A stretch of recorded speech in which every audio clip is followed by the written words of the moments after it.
Okay, day 174, this is going to be version 3. A couple of interesting things.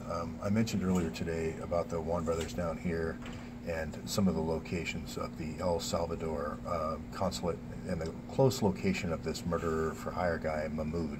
Okay, so just remember that name, Mahmoud, when we go back up here to Falls Church near the car dealership and near the mosque in Falls Church.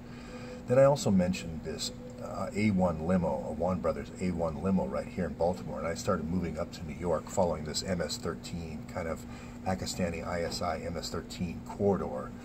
And so I ran into these guys, Awan A1 limo, two different limousine dealers, and then all these retail pain clinics kind of surrounding Baltimore. I haven't done that same analysis for Philadelphia and DC yet, but that's coming.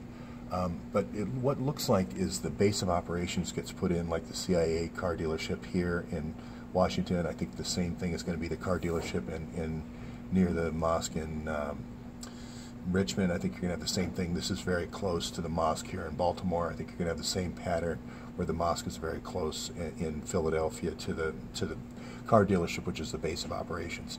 The reason why a car dealership's good is because there's a lot of money coming back and forth in and out of a car dealer's account every month, so it doesn't raise suspicion when large amounts of money are being transferred. So a car dealership is probably a very good one, as well as a home mortgage company as well, because large amounts going back and forth. Same idea. Of course, the Awans have 25 of those or so in the Falls Church area down here, as we saw before. So we'll get there. But what I wanted to focus in on right now was the people who tend to end up dealing with the car dealership are not car dealers at all. They're more these pain clinics. Now this, I'm not saying there's any connection here between the Muhammad Awan and this Scarborough, Ontario pain clinic, but there you have basically a a pharmacist working in 2 or 3 or 4 different pharmacies. Now what's happened in the past with the VA is these pharmacists will take synthetic drugs that are counterfeit from Pakistan, made in just north of Punjab, and they'll exchange, they'll swap in the counterfeit drugs and they'll take out the good drugs, and they'll sell the good drugs on the street market. So that is kind of an upgraded version of the old, rat line, which was the street market. And this allows you to, you only need one person at the corporate level who's buying across a whole hospital system or across a whole nursing home system or across a whole government health system like the VA to do a massive amount of business. So in this case, this Maple Drug Mart, this Muhammad Awan works at 3 different universities, 3 different pharmacies, trained at the University of Punjab in Pakistan, etc. Came through in about 1993 when Hillary's wave of new pharmacists came into the United States. So you can also see Maple Drug Mart here is a methadone clinic. So they have the methadone clinic, and you're going to see the same sort of pattern here. They have telemedicine, which allows a centralization to be able to do referrals to a central point. So, and then they also have limo services that are authorized to deliver drugs. So that is the perfect environment for the Long Island serial killer type situation, because you deliver drugs by day, but then at night you can deliver drugs to kind of partiers, in your limo. So if you have 8 or 10 people in your limo, now you can sell them illicit drugs. Now you can provide that same limo. It could be used with children, could be used with prostitutes and so forth, or entertainment, whatever. And then once you target those individuals, and if you do film them, then they become targets for revenge groups. So it's really kind of a closed loop here. If you really were targeting, let's say, veterans' families, U.S. veterans' families. So I'll move on here to the one of the partners in the CIA car dealership that we were talking about in Falls Church on Washington Street was Nasir Khattak, Khattak. He's a chief executive officer of this company called Microtron. Microtron specializes in recharging technology and so forth for recharging motorcycle bikes and different so forth. But they're also in this solar initiative, Solar Pakistan 2017.